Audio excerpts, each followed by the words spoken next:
Bismillahir Rahmanir Rahim. Wa sallallahu wa sallam ala rasulihil kareem wa alihi wa sahbihi wa man ittaba'ahu ila yawmiddin. Assalamu alaikum wa rahmatullahi wa barakatuh. Alaikum assalam wa rahmatullahi wa barakatuh. Alhamdulillahi Rabbil Alameen. We're here on another beautiful day studying the Quran. And we're in the back of the Quran now. Now we did a few things here. Just to remind us, because the reminder benefits the believers and bothers the munafiq, right? So look, what did we cover? We covered Al-Fatiha, right? What did we learn in Al-Fatiha? How to ask for guidance. How to ask for guidance. See, constantly saying these things over and over again makes it second nature. And this is the thing that you have to unclick your fingers. You can put your hands together, but we can't put the fingers together like this. The Prophet ﷺ said that when you do this in the masjid, between salah, shaitan stands on those fingers. So Allah knows the al-ghayb. So we used to see, if you guys remember, back in the day, you used to see the guys, they used to put their hands like this, they used to go like that, but they weren't doing like this. So there must have been some knowledge they understood about that before. And anyway, by constantly repeating these things until it becomes second nature, becomes everybody knows it. Now that's intishar al-ilm, that's spreading knowledge, okay? So that everybody becomes comfortable with those particular fundamentals, okay? And that's how the community grows. When we pretend like only we take the lesson and then we don't really know, that people become afraid to say what they know. So what did we learn in Al-Fatiha? How to ask for guidance. How to ask for guidance. What did we learn in Al-Baqarah? How to establish. How to establish it. Step-by-step approach of establishing the guidance. And that was first to establish about the hearts, to establish the facts about Iman, our story from Adam, and moving forward, our story from what the people, the many stories from Bani Israel, what not to do when you get guidance, right? Then the story of Ibrahim, right? He's the father of our deen. He will be samana muslimin from the beginning, and in this one, and then that they're going to be sufaha. Some foolish people will say, well, why you changed up? Why you change up? When you change up, they're going to say that. And then after you say that, Allah gives us that final answer. Hey, look, if you change up and follow their desires after you have this guidance, then you ain't got no proof from Allah. You got nothing coming. And then Allah brings us the laws in Surah Al-Baqarah. The laws come back. Now at the end, Allah finalizes it with the du'as that we make at that particular time to help us ask for forgiveness when we fall short and forget. And he summarizes the surah up by saying what we believe. What did we learn in Surah Al-Baqarah? I'm sorry, in Surah Ali Imran. Come on, louder, guys. That's right, how to be firm on the deen. So after we got the guidance in Surah Al-Baqarah, Ali Imran comes right away and says, رَبَّنَا لَا تُزِغْ قُلُوبَنَا بَعْدَ إِذْ هَدَيْتَنَا. After you've already guided us, right there in Ali Baqarah, showing that this is directly, believe it, it's directly right there. Okay? And give us as a gift, rahmah, give it to us, you don't break your promise. And then what's the most occurring statement in Surah Al-Ali Imran? It appears more in this surah than any other surah. La ilaha illahu. Right? There is nothing worthy of worship except Him. So not only do you be firm upon Tawheed. Okay? Through Tawheed you remain firm. Through remembering that you have nothing to worship except Allah, right? And you depend upon Allah. And then there's stories, the two main stories in Surah Ali Imran about who? Who are the characters? Maryam. But before you give Maryam, you got to give her mama. Hannah. And we need to know her name. Her name is Hannah. Okay? And you have Maryam, right? Those two stories. These are two stories of women indicating what's the next surah? An-Nisa. And what did we learn in Surah An-Nisa? Building the society. Building a society. Now, how to build a society? It starts with a family, right? Establishing a stable family. And in doing that, what do you need? What is the number one thing that you need? Since you had your fingers together, what is the number one thing you need to establish a family? Justice. You have to have adala, justice. And you have to have mercy too, okay? I didn't focus on it a lot. I mentioned it a couple of times, but you have to have mercy. وَتَوَاصَوْا بِالصَّبْرِ وَتَوَاصَوْا marhama. It comes again the other time in the Quran. It comes وَتَوَاصَوْا بِالصَّبْرِ وَتَوَاصَوْا بِالْمَرْحَمَةِ, to mercy. Okay? Because when you're gentle with the people, gentle makes it easy for people to accept their mistakes when you correct them. You know, لَوْ كُنْتُمْ فَضًّا غَلِيظَ الْقَلْبِ لَانْفَضُّوا مِنْ حَوْلِكَ. If you've been too rough with the people, and this is again what happened with the Salafi movement, right? People were so rough that people, I ain't got no time for you. And they run away.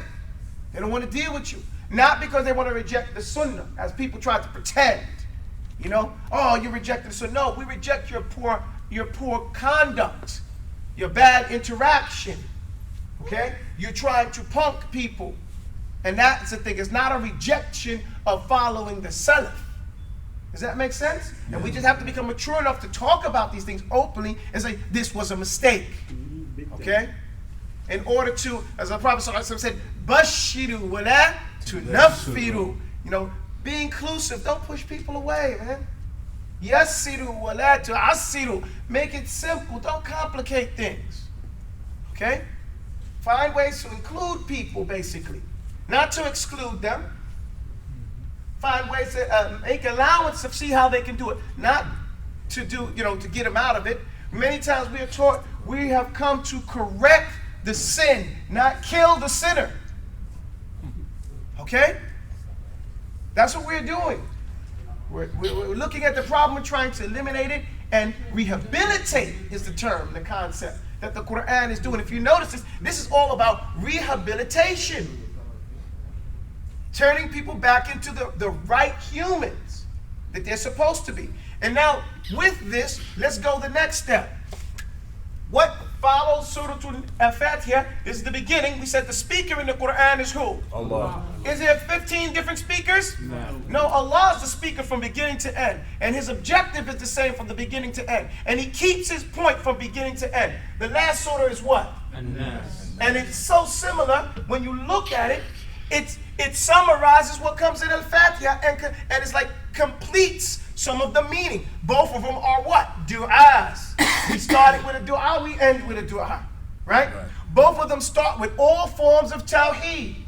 Right? In the first one, we're told to recognize all forms of tawheed, acknowledge them, and then ask for what you want.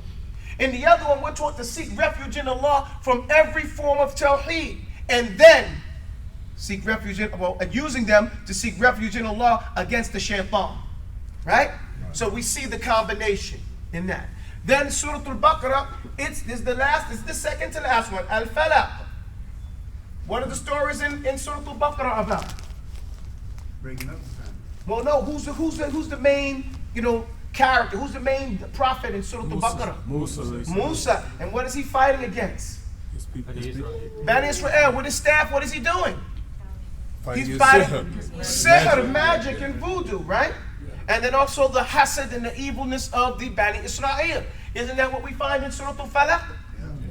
That we're seeking refuge in Allah from the general evil that He created, from the crack of dawn to the eeriness of the setting of the sun. And then from the voodoo that they make, and then from the hasad, the hating of the hater when he hates. And this is the ayn, the evil eye. And this type of things that happens amongst people. So there's a direct correlation between those two. Right? You guys follow me? All right. Ali Imran. What was the theme in Ali Imran? Allahu la ilaha illa huwa al-hayyul qayyum. Right? Then who's the main character? Who's the main prophet in Ali Imran? Just like Musa was in Baqarah, who's the main prophet in Ali Imran? Isa. And what do they say about Isa? That he is Thalithu Thalatha, right? That he is one of three. And so what happens in Surah Qul Huwallahu Ahad al-Ikhlas? It comes the same thing. It summarizes the same thing. It begins Qul Huwallahu Ahad. Just like it said Alif Lam Mim, Allahu la ilaha illahu. It says so Qul Huwallahu Ahad. Allahu Samad. Who is a Samad? Alladhi lam yalid wa lam yulad. Why is it mentioning that? Because of what comes in Ali Imran about the indication that Isa is the son of God. You get my point? So Ikhlas summarizes that. You see the connection? The Quran is not happenstance. It's all in a very miraculous combination. So now we come to Surah An-Nisa. And what is Surah An-Nisa teaching us? See, we went through the themes and we're going through what happens, because we mentioned the themes, then we mentioned the stories, and we see how they combine. In Surah An-Nisa, we know it's about establishing justice. We stated that. But through establishing a family. So the general thing is the welfare of a healthy family, right? And we talk about what was the reward of that healthy family. Healthy community. I'm talking about hereafter. Jannah. But here in the dunya, like you said, a healthy community, happiness in the dunya, right? You get the benefit of the dunya and the hereafter. What's that? I said safety. Safety, right? This is established. Trust, because there's justice. Everybody knows their norms, right? Everybody knows what boundaries they have, and they feel secure within those things. The community must be safe. So then we go to today's lesson. Today is Surah Al-Masad. I think it's Masad, right? Or is it? Yeah. I call it Lahab. Surah Al-Lahab, okay. Surah Al-Lahab, what are we learning from Surah Al-Lahab? And how is it related to Surah An-Nisa? Well, it's the story of a family, isn't it? A husband and a wife. But it's the opposite of Surah An-Nisa. Here in Surah An-Nisa, we learn how to have a healthy family that's focused on establishing what? Tawheed. And establishing the deen of Islam on this earth in their lives. And in Surah Al-Lahab, what are those two husband and wife trying to establish? Shirk, kufr, and inad, and stubbornness, and adawa, and animosity, and hatred in the land. So let's look at that surah. Allah subhanahu wa ta'ala, He begins it, A'udhu billahi minash shaitanir rajim. Bismillahir rahmanir rahim.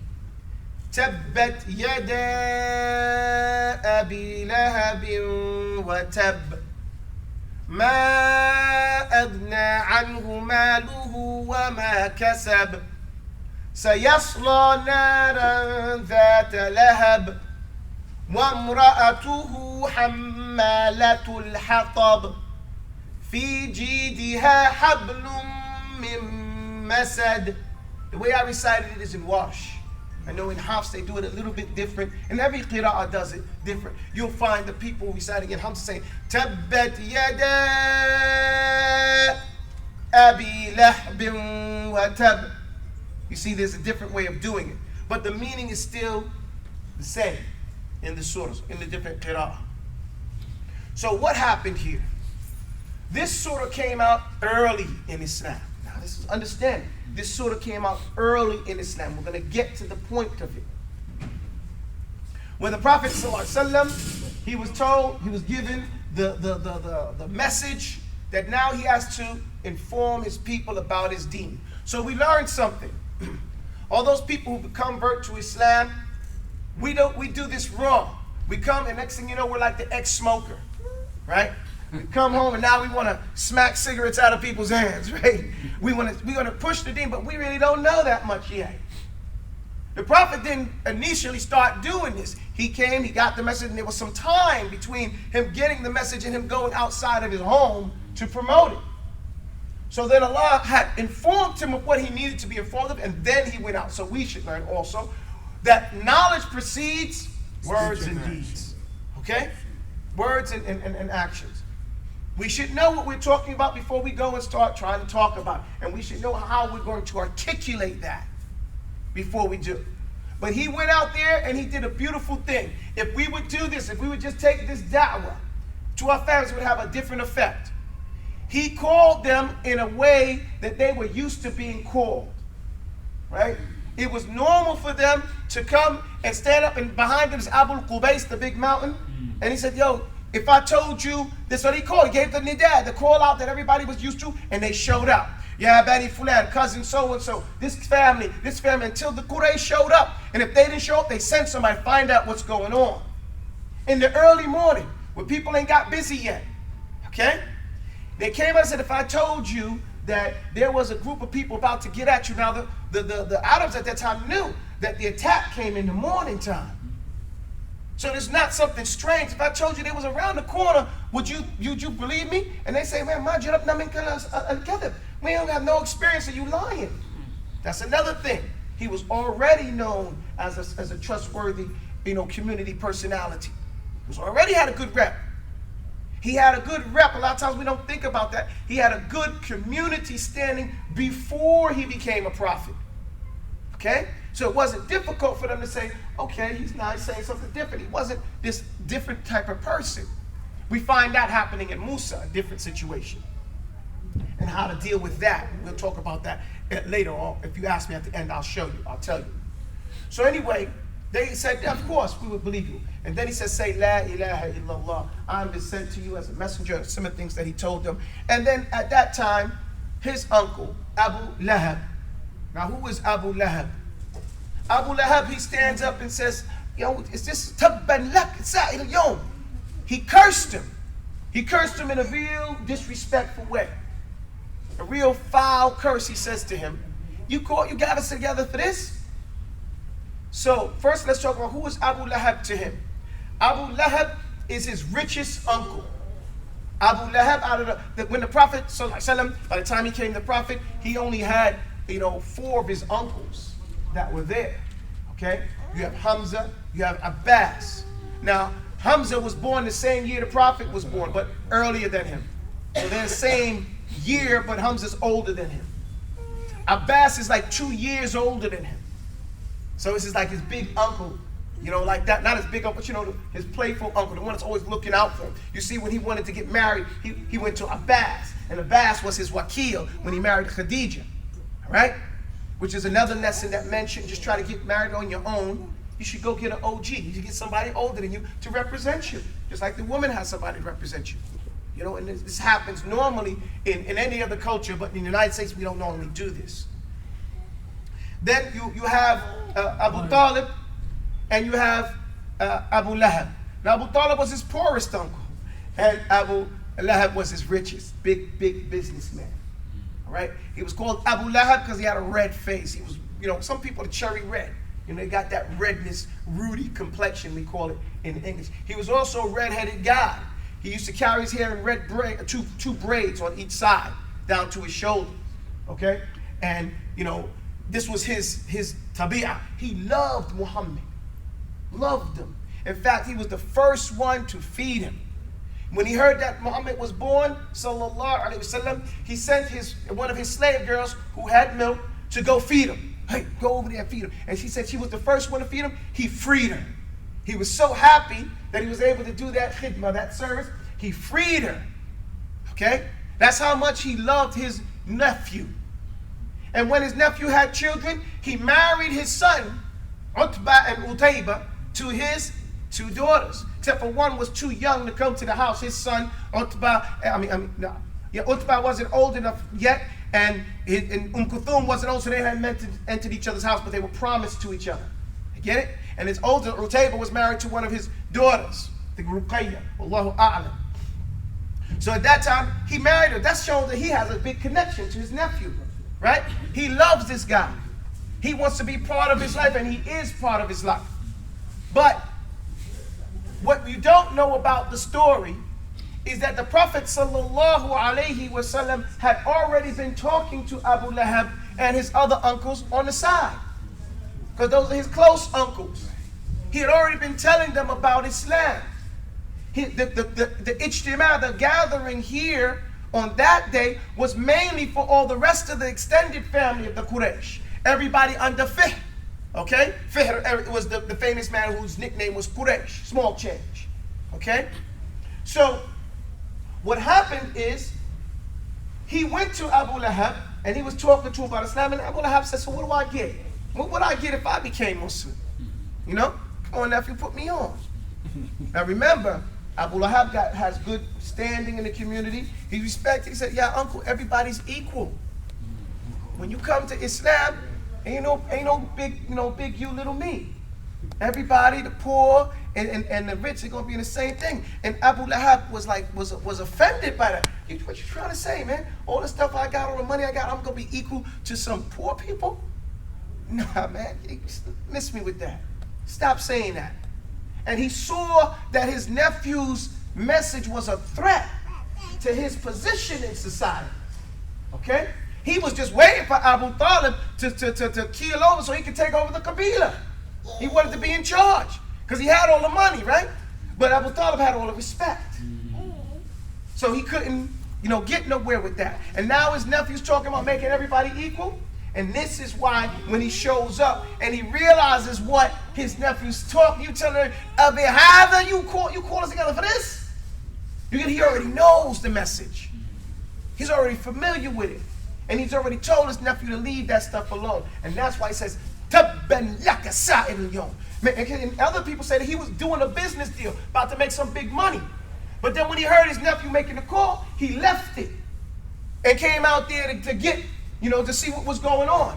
And then when he realized, you did this and I missed out on that deal for this, that added his anger and he cursed his nephew. Okay? Now what does tabban mean? Tabban is it's a curse. Like we have curses in our language.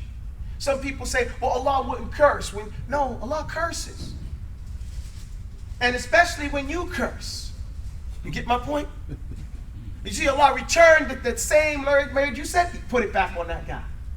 Tabban is like you saying he's destroyed. Okay? Now think about what we say to somebody, may you be destroyed. We don't say that. We say, we say some foul things to the person to describe him being totally demolished. Okay? And destroyed. May every aspect of you be screwed up. Right? That's what we say to the person. We don't sometimes think about the meanings of the curses that we use in the English language. And so this is the type of language that he used, not just to the messenger of Allah, but to refer to the deen of Allah. And this is why Allah defends his messenger. You see what he's doing? And his deen, his message. You send a messenger, someone says, man, screw that message and what you came with, right? That's what he's saying to him. He says, no, may you be destroyed. Tabbat yada abi lahabin wa tab. And what tab is ta'keed, emphasize, and you, all of you, it's already done. And Ibn Mas'ud and the different Sahaba used to say, waqad tab, and he's already destroyed. You're done, as we say, right? And he's saying that before it even happens. You're done. Okay? You're finished. And that's what that emphasis. Waqad, you're done. You're finished. And why does he say yada? Because the hands are the things that you what do we say? Well, ma qaddamat yadak. We say Allah says it about us, what your hands put forward. But this is talking about something, we're talking about ba'd, but we mean kull. We're talking about just a piece of your hands, but we're really referring to the whole body, right? I'm gonna knock your head off, meaning you're going to kill him. So we use these expressions to point to what's going on in the hands is what usually makes the money. Tabbat or any of your wealth, whatever you earn, comes from the work of your hands. Right? That's what it says, ma qaddamat yadak. So Allah is clarifying in this one ayah, no, tabbat yada abi lahabin wa tab. And we're not going to call you Abdul Uzza. His name was Abdul Uzza, his given name. No, because to say that is to act as if there is a slave to some god named Uzza. And there is no god named Uzza. Does that make sense? Yeah. So Allah's not going to establish the even notion that there is a legitimate Abdul Uzza in the speaking language. And so this is why he calls him by his kunya. Even though we know that to call somebody by their kunya is a beautification of that person. Right? Instead of calling by their given name, you call him Ya Aba Fulan. That's my man. He likes me. He's calling me by my nickname in this regard. And so that makes it, the people that call you by your given name, they probably be the people inside the house that really know you since before that, when you're small. Okay? Or your father, your mother, your aunts, those people that, like I said, those really close. And then that gives the given name even more meaning in that regard. But we call him Abu Lahab in order to establish that. Plus, there's another benefit. The benefit is that he is going to be a Lahabun. Come on, guys. So, Tabbat yada Abi Lahabin wa tab. Ma أغنى عنه ماله وما كسب. ما أغنى عنه ماله وما كسب. What does it mean? He's not going to benefit from his maluhu wa ma kasab. What is the difference between maluhu wa kasab? Maluhu is called his ratsul mal, the money that you, his investment. You know, the money that he's using to invest with, that's his chief investment, right? What do we call it, right? What do you call it? His front money, okay?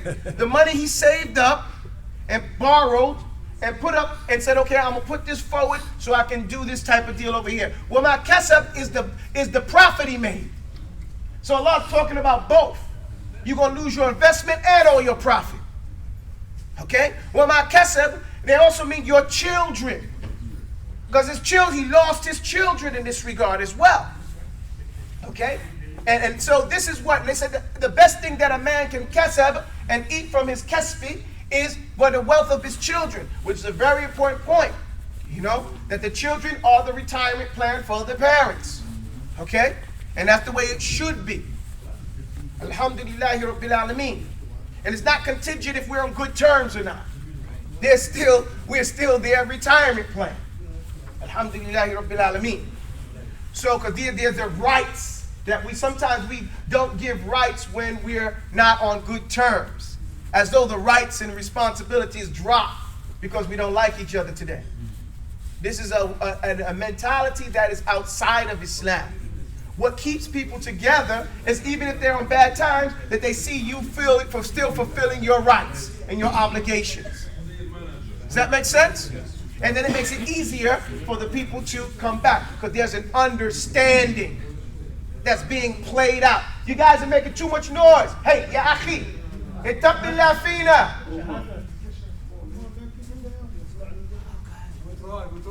No, yo, every day, same thing we just got. Shukran, jazakallah khair. What was I saying?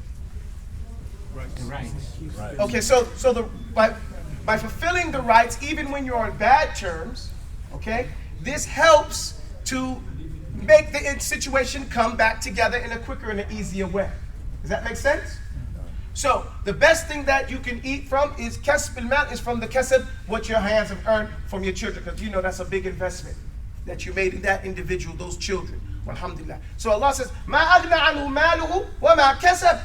It's not going to benefit him his ratsul mal, his front money, nor is he going to benefit from the profit that he makes. He loses both. Why is this mentioned here?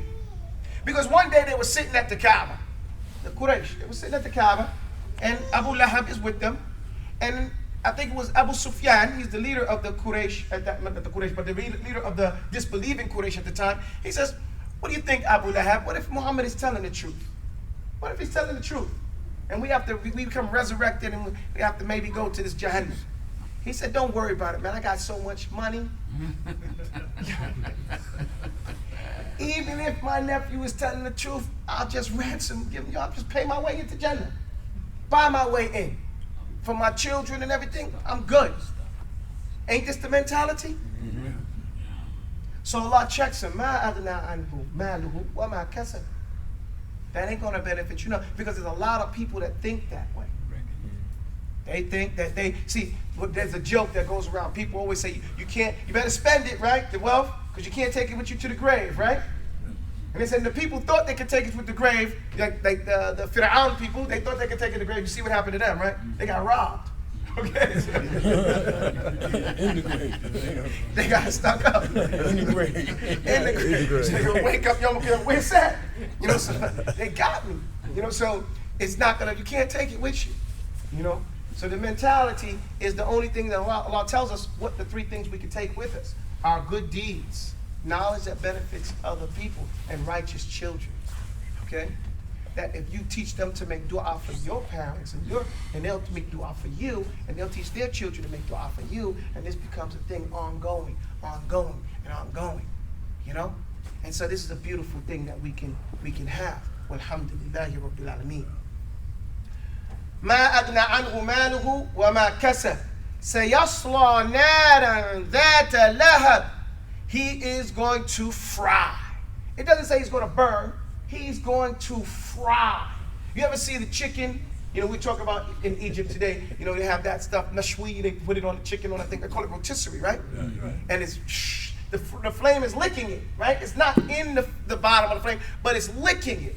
And this is what Allah is saying is going to happen to Abu Lahab, okay? The flames are going to get him. He's going to be broiled or fried in this fire. What is that indicative of? What happens when you flame fry something? The skin crackles, right? That's right. Don't you see what is happening now? People have to, sorry? The sensitive part of the. Right, the most sensitive. Matter of fact, there is no feeling without skin. Juice comes out. Did you know that? Yeah, that's right. See, people didn't learn this until maybe 10 years ago. That pain is in the skin. Okay? Science is now coming out that if you strip the person's skin off, and then there's no torturing them after that. And Allah is showing that He's going to be blood. What does He tell us in the hadith? He's going to, their skin is going to come off, and we're going to give them new skin. So they can retaste the pain. So Allah is letting us know that we knew that in the Quran, the science. But they're just now, in the last 10 years, finding out that. No. Does everybody understand? So when it's sayasla nar and that, his pain, he's gonna have that, he's gonna really feel it. That's basically what it's indicative of. He's gonna really feel it. We're gonna specifically torture his skin. We're gonna fry his skin. Okay? That lahab. What does that lahab mean? That it's full of flame, a big old flame. You know, you see a fire. Now that's a fire. You know, they do like that. You know, when it's getting all big, that's a fire. Because that part of the fire that's so magical, you see it like that. I don't know, people say I was talking about magic, but you know, it's different because there's not anything there, right? But you can't touch it. You know, it's all that flames. It's not the bottom part where the wood and everything is at. It's above that, yellow and red and greens and everything going in that way. That to have full of flame, a full robust flame fire. Okay? وَامْرَأَتُهُ حَمَّالَةُ الْحَطَبِ. And his wife, now we get to the gist of the story as well, that his wife is down with him. She's with him. Both of them. Her name was Jamil. Okay? Awra. Okay? Bintu Harb. The sister of Abu Sufyan. So she's really got it going on. Abu Sufyan is her big brother, and he's in charge, right? Her husband is one of the richest men in the Quraysh, from the Hashemites, right? Abu Lahab, and she's Jamil. And the ulama say people like that ain't used to nobody talking to them crazy. They're not used to nobody talking about ya sahib al-jalal, ya akhi, you know, yani sahib al-khair. And then people talking to them and giving them good titles and everything like that, respecting them. So they were shocked. She was shocked when her situation was put on Front Street, so to speak. Hammalatul Hatab is somebody that goes around starting trouble. Now you think about it. The women, she's got a position in the community that some of the other women, they can't talk bad about her because she tell her husband and they might stop their husbands from getting money or something like that, or stop their sons from doing something. So they got to be respectful to this lady. And she come over talking trash. Okay? That's what Hammalatul Hatab. She's always got dry wood starting fires wherever she goes. That's what Hammalatul Hatab. You don't go and carry around wet wood. You carry around the driest wood possible. So it quickly turned into a fire. She was called a namima, a namam. She go around carrying tales. I don't like so-and-so. You know what so you hear about so? But she didn't want to run in the stove. She talking the trash. She choosing the topic to talk about and who to talk about. And wherever she went, she started trouble with this one and carried it to that one and did like this. And this is why she was called Hammalatul Hatab. One reason. The other reason is because she literally did it. She didn't like the Prophet ﷺ so much so that she went and carried wood on her head. She put a rope there and carried around. And you know, the thorny wood in Arabia, just in Mauritania, the thorns are so big, they'll put a hole in a car tire. Okay? The thorns turn into branches. You know, it's really, you know, it's no joke. You know, one time I was wearing some sandals, the thorn went right through my sandals. I said, man, how in the world did you do that? But after a while, you walk around barefoot because you get used to walking around that type of stuff. Alhamdulillah Rabbil Alameen. But she took the stuff and she would go at nighttime and throw it in front of Prophet Muhammad's house. Okay, it is even said that even children got cut from those thorns. You know, children, people walking, getting it in their foot just to cause problems. and it is painful. We're not talking about a little scratch. We're talking about a thorn. It's like a nail going in your foot, okay, or in your leg, and you fall down. That's even worse. And so she was in the process, the process of constantly annoying the messenger of Allah, sallallahu alaihi wasallam. She had a necklace. Well, let me go further. So when this surah came out, this is the surah why they said the Prophet ﷺ was a poet. Because in Arabic poetry, we have a rawi. The rawi is the last letter, it's the beat. Rhythms and sounds and beats and movements, right? So what came first, the rhythm or the beat? So it says, Tabbat yada abi lahabin wa tab. See, it's a ba'i. Ma agna anhu maluhu wa ma kasab. Sayasla naran dhata lahab.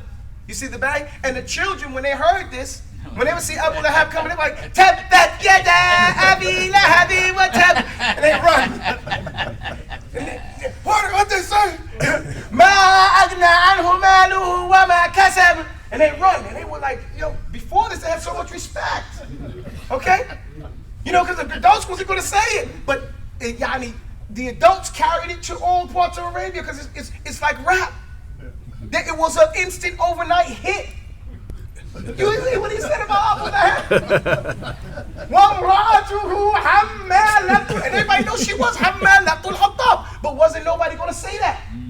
And now they put her out there. She's Hammalatul Hatab. Fi jidiha hablum min masad. Why? When she heard this, she had a really nice necklace. It was like tafakharun, brag-worthy. Gaudy jewelry. But it was worth a lot. Oh yeah, she went to the ladies and said, listen, I'm having a fundraiser. Talk about my necklace. I'm selling this necklace, okay? And I'm gonna take all the money I get with this necklace to, get at Muhammad sallallahu alaihi wasallam, okay? Just like we do the same thing to get the money to do something fi sabilillah, make a school, do a fundraiser. We take the money. She said, I'm taking this necklace and I'm gonna sell it. Who wants it? Because then everybody wanted the necklace. The ladies wanted it. And so she sold it and took all the money and used it against the Prophet ﷺ to annoy him, to try to make life hard for him in that way. And so Allah says He's going to give her a better bracelet then.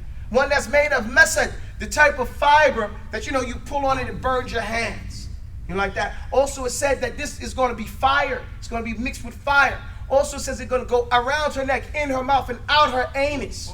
Okay? And she's going to be on this rope. And then they're going to swing her, drag her to the Jahannam. That's how they're pulling her to Jahannam with this rope and swinging her. In one moment, she's up in the flames. Another moment, she's in the lower part of the flames. And they're just swinging her through the flames with this necklace around. This is her end. This rotisserie. She's going to be flying and flowing through the flames in this way. What an evil end. And you know how she died? She tripped when she was putting the wood on and it choked her out. She died. The rope that she was carrying the wood on, because it's heavy, slipped on her neck. She couldn't get it out and it choked her to death. Ain't that a joke? Isn't that an eerie end? Poetic justice. Poetic justice. Allah's justice. Right? But I get you. It's, the punishment is in the same vein as the crime. This is what happened to her. And this is a real story. What happened to Abu Lahab? I told you at the beginning that this is an early surah, right? We know that the Prophet ﷺ said this in the very beginning. Right? First 3 years of the Hijrah, not the Hijrah, first 3 years of the Revelation. And he didn't make Hijrah to 13 years. So you got 10 years in between that. Okay? Now after the 10 years, he's in Medina. And they had the Battle of Badr. Okay? Now, think about this. Utaybah is the son of Abu Lahab. He came up to the Prophet after Abu Lahab said, divorce him. They talking about us like that. They dissing us when we can't even walk through the street, get no respect. Divorce his 2 daughters, right? So they divorced him. And then he came to the Prophet, tried to spit in his face, right? Spit at the Prophet, he landed on his foot, then he divorced his little trash daughter, and Allah subhanahu wa ta'ala's messenger, sallallahu alaihi wasallam, he said, may Allah, one of the dogs of, may Allah kill you with one of his dogs. And then we know he went out there, and a lion came, ripped him apart. Some say ate him, tore him to pieces. even though he was surrounded by a bunch of men, surrounded by animals, and sitting behind their luggage. The lion came, started looking at everybody's face. All right. Made his way. I would have been like, but he got him, smacks him. The lion smacks him, then pounces on him and rips him apart. So Abu Lahab got a problem. His wife dies, choked out from the wood. He's the only one left between. He has his daughter and his son left. Okay, his daughter's name is Durra. She becomes a muhaddith. She accepts Islam, and his son Utbah also becomes a Muslim. But at the time, they were not Muslims. Abu Lahab, he broke out with like a little disease, with like little dots on him, red dots, no less. Right before the Battle of Badr, he was sick. He had a fever. Someone owed him money, 4,000 dirham. He said, listen, I'll let that debt go if you go fight on my behalf in the Battle of Badr. Just kill them guys, you know? I want them. The guy says, okay, I want my debt done. He goes, he fights, he comes back, his debt is free. It says that the person that had the debt was mazloom, was oppressed, okay? So he comes back. When they come back, you know, they're waiting around the Kaaba, sitting around. Fadl is the wife of Abbas. She has accepted Islam, and she's the mother of Ibn Abbas, okay? So she's sitting at the Kaaba, and she's the sister of Maymuna, I believe, okay? So they're related to the Prophet's wife, okay? And the Prophet himself, so they're double related. That's really kin, you know, country kin, all right? So she's a Muslim, but she's hiding her Islam. And their servant is also a Muslim, hiding their Islam. Someone comes with the news while they're hanging out at the Kaaba. Says, what happened at Badr? Abu Lahab is there too, they're all chilling. And they said, what happened at the Battle of Badr? Man, they wiped us out. They killed so-and-so, they killed so-and-so. The Muslims just routed us. And the servant who's serving them, Allahu Akbar, he can't help it. He can't help it. He's like, Allahu Akbar, mashallah. So Abu Lahab jumps up and smacks him. Jumps up. Fadl jumps up and says, yo, only reason you smacked him is because my husband is not here. So since my husband's not here at the battle where you ain't, right? And you think you got the boldness to smack his servants. And she took a pence tag and bust him upside the head. Bow. That's family. Right? Ride or die. You know, she picked up the tent stick and bust him right up, says, cracked his head. Split his skull. And he didn't fall out, he grabbed, he said, all right, I'm out of here. And he broke out, he went home. You know, I mean, when at least they still had the chivalry not really to hit women. Okay? Like that. Not the women they would hit women, but they wouldn't hit women of their same rank. Does that make sense? Yeah. So, plus that's his brother's wife. Okay? So he goes, he's bleeding from the head. And they said it wasn't bleeding a lot, but you can see his head was cracked and had blood in his head. So he goes home. When he goes down to lay down, the fever gets worse and it turns into smallpox. Those things started having pus. And the Arabs, they was definitely afraid of that because it's so contagious. He dies within a week, they said. Some say 2 days later. All the stories say within a week he was dead. But nobody went in the house to get him. His son and his daughter was like, nah, I ain't going in there. You know, we're not going to take, nah, he's dead. The neighbors started complaining. Man, this guy is stinking up the whole neighborhood. For 2 days, he's dead. He's smelling people saying he's stinking up the neighborhood. Taqillah, what's wrong with you guys? Have you no shame? Your father's dead inside there for 2 days, smelling up the place, and you guys ain't going to get him. They said, it's not that we don't have, loyalty to go bury our father, but he's got a disease. He died of the disease. What are we going to do? We don't want to catch it. So he said, hire somebody. So they hired some slaves, some poor people, and they got long sticks. And they didn't even go in the house. They took the sticks and they pulled them about the sticks, staying away from him, and pushed it into a pit that they had outside the city. Boom, he drops it. Then they threw big stones on him because they didn't want to get to us. They started throwing stones until they covered, and they threw mud or not mud, but clay into the hole. And that's how he was buried. Ain't that a what they call an ignoble end? Terrible end. Payback, right? So that's the story. But that's not all what we're supposed to take from this story. what we're supposed to take from this story, wallahu a'lam, is that the two pillars of the family, the husband and wife, ta'awun ala ithmi wal udwan. They cooperated with each other on falsehood, on animosity, on kufr. And this is what happens to that type of family. It's the epitome of what happens and what should happen to that. As opposed to Surah An-Nisa, where we're taught how to establish a healthy family. Does that make sense? No. All right. That's my lesson for today. Walhamdulillahi Rabbil Alameen. There's a lot. There is something that Jamil said against Okay, Muhammad. I'm sorry. Jazakallah khair. Barakallah fikum. You're right. When Jamil, barakallah fikum, ya Shaykh, ya Fakurani ala ashya. Jamil, she didn't just leave it like that. I should have mentioned it. I forgot. Ma asani illa shaytan. Okay? And adhkurah.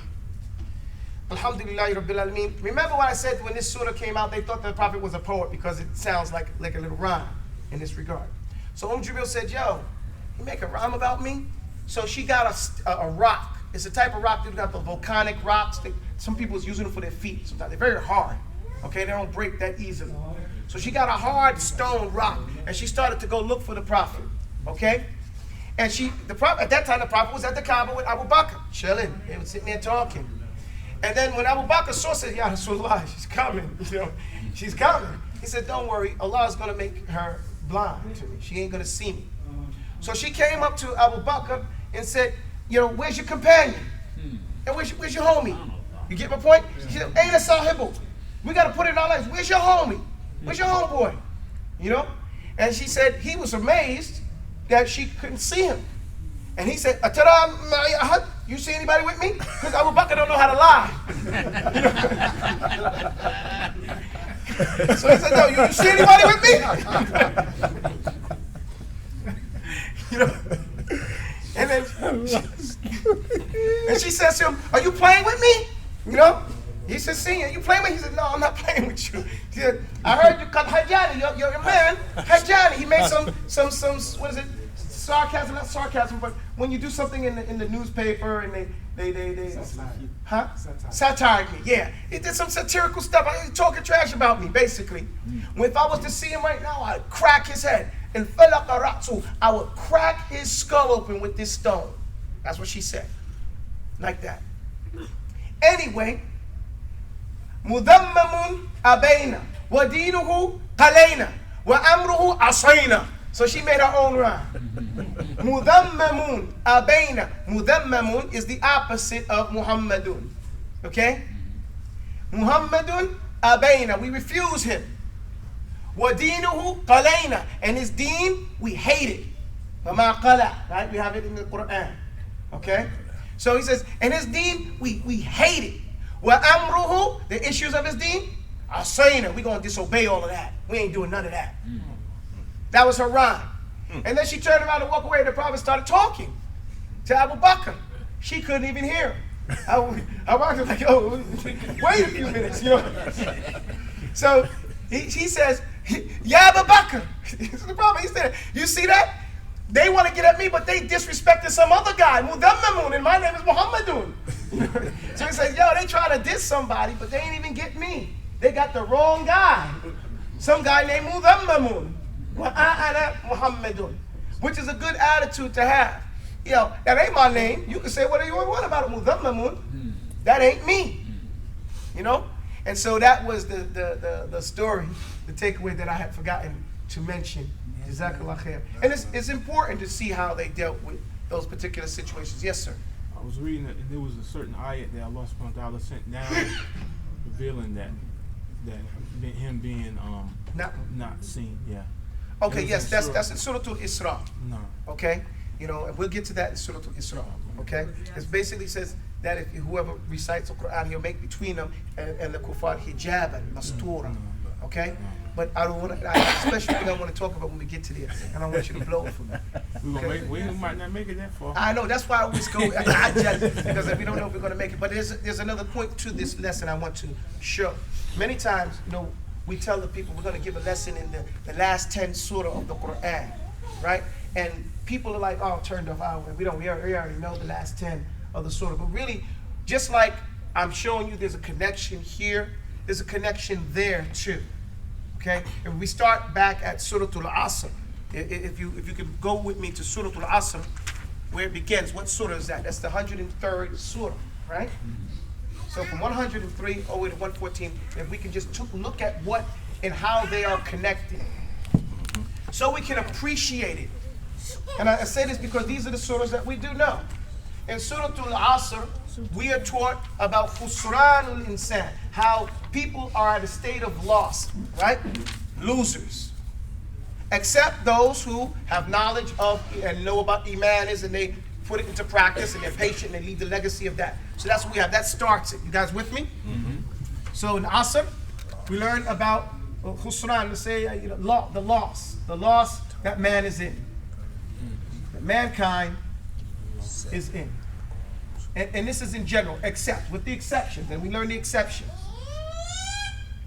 Exceptions made. This is in Al-Asr. What's the next, Okay, what's the next surah? Humazat. So Humazat and Lumazat, there's difference of opinion about whether Humazat and Lumazat is always to be taken together or just one. Because it's the situation about a person who does something that with their face and with their tongue as well. Troublemaking and stuff. But what is it a description of? It's a description of the person who is under the fitna of wealth. Okay? And so he's in a loss because he is tama'an liman. He's doing anything to get money. Right? Jama'a malahu wa a'dadahu, right? And he counting it up, thinking that it's going to make him akhladahu, right? It's going to make him live forever, right? So he's focused on his money as opposed to his Lord. What's the next surah? And this is a type of loss. This is details of the loss that man is in. The second one is what? What's the next surah after that? Feel. And feel, forget the story and just the story, but what the meaning of the story we have in feel is the example of a man who is in a state of loss because he is in the fitna, the second fitna of leadership, of being in sultan. Okay? Leadership. He'll do anything to be in charge. Okay, to be the dictator. And see, we saw what Abraha did, right? Anything. And so we see this is the two big problems. And so then what comes next? What's the next surah? Quraysh. So what we learn in Quraysh is to be grateful to Allah and to worship Allah, the Lord of the Kaaba. And if and when we do this, what it says, Ata'amahum min ju' wa amanahum min khawf. So that's, he will make us safe from these two fitnas. The ata'amahum min ju' is to make them satisfied, to satiate them from the hungers that's tied to seeking after wealth and things like that. So they'll be satisfied, they won't be hungry. And the safety is in society from having and being the fitna of leadership and under dictatorship that is dhulm, oppressive. You guys see the connection? Yeah. Okay. Safety through gratitude. And the safety from those two things, from the two fitness of desiring after money and position. Okay? And how many things have we seen the corruption of position? Right? Sometimes people want position more than they want money. Yeah. They do. Yeah. What's the next surah? Ma'un. Al-Ma'un, it now sets us up, we're taking a slight turn, but not really. It's telling us about the person who does not have sincerity. Okay? And that the person who is insincere, he's actually a liar. He's a hypocrite. Right? Yukadhibu bid-din. Right? He has no deen. He don't want to feed the poor. What do we say in Surah An-Nisa? Who's the person that we're taking care of first? Yatim. The orphan. What is it? Da'ul yatim, right? In Surah Al-Ma'un, the first thing we talk about is why أَرَأَيْتَ الَّذِي يُكَذِّبُ بِالدِّينِ فَذَلِكَ الَّذِي يَدْعُ الْيَتِيمِ. He don't pay no attention to the yatim. He ain't got no business for the yatim, right? What else? وَلَا يَحُضُّ عَلَى. He ain't trying to feed the poor. No sincerity. Right? What's next? He prays, but why does he pray? He's sahun in his prayer. He just goes through the motions. That's what it means. You know? And then what happened? And he only does it yura'un. And then what about the ma'un? He don't even want to give name. He's not even a community personality. It's all about him. Don't care about the community. You get my point? And it don't cost him nothing. Because the community's property. So that's how stingy he is and how uncaring. And so this is showing if you don't have sincerity, this is what the lesson is. No sincerity, no deen. Mafhum? So is she in loss? It's all stemming from Asr. Explaining it. Still state of loss. You can do all, make it, you want to do everything, but Allah knows. So then what comes next? What's the next one? Kawthar. Al-Kawthar. Kawthar establishes fasalli wanha. Mutaba'a. Follow the sunnah. Don't worry about whatever they're saying. Don't worry about this guy with his no sincerity and him being hateful and stuff like that. You do. Fasalli wanha. Pray and do that. What does it mean? Mutaba'a mean follow the sunnah. You follow the sunnah. Okay? Follow the sunnah. Basically the orders. Follow it the way it's supposed to be done. Does that make sense? What's next? Kafirun. Okay, we're going to be done in 1 minute. We're going to be finishing in 1 minute. Kafirun. Kafirun is about what? Sincerity. Totally sincerity to Allah. Okay? Total sincerity. Total commitment to Allah. Total commitment and sincerity. You see that? Because then it says, "Qul ya ayyuhal kafirun." Don't even expect me to believe you. You know what I'm saying? Don't even expect me to follow. That's why the ta'keed is over and over. Yeah. One is I'm not going to do it, and don't even expect me to do it. That's right. You don't have this church today. I'm not going to do anything for anybody, and don't expect me to do it tomorrow. That's what it's saying in "Qul ya ayyuhal kafirun." That's why you're told to say it every morning as soon as you get up. When you start your salah, right? Your first 2 rakah, you're told to say "Qul ya ayyuhal kafirun" in the first one, and Surah Ikhlas in the other. You see the tie? Why? Because it's like saying La ilaha illallah. Okay? In the first one, Qul ya ayyuhal kafirun, you're negating. I'm starting my day off by telling you, I ain't got nothing to do with this. I'm going to start my day with my stance being, I am not going to be a kafir today. Okay? And then the next rakah, I'm establishing that I Qul huwallahu ahad. That's the one I'm after. That's the one I'm trying my faces towards. You see? La ilaha illallah. No. That is sincerity. And so then when it comes in, it ends with Walakum dinukum walidini. Right? That's how the line comes in the Qira'ah of Ibn Kathir. You have your way and I have my way, right? Your deen. So then the saying says, what comes next? What am I going to get if I follow the deen? Nasr. And what does somebody get if they don't follow? Tabbat. You guys get it? Yeah. A description of what each one gets with regards to that, following that deen. So these surah, and then of course Surah Al-Ikhlas, Falaq and Nas, these are all dua, you know, in that regard, to help you stay firm from fighting the outside enemy and fighting the inside enemy and the shaitan. And so alhamdulillah, these surah, this is just the names. We didn't even get through the tafseer of these. But I want to take a different approach to the Quran for everybody. I want us to look at this and understand this. So we do more than just, you know, go through the motions like a zombie. You know, this is all connected. The Quran is alive in this way. It's the speech of Allah, and it's not created. I have to end right here. سبحانك اللهم وبحمدك أشهد أن لا إله إلا أنت أستغفرك وأتوب إليك. I hope you can appreciate what we do. If not, we'll go over it another time. Assalamu alaikum.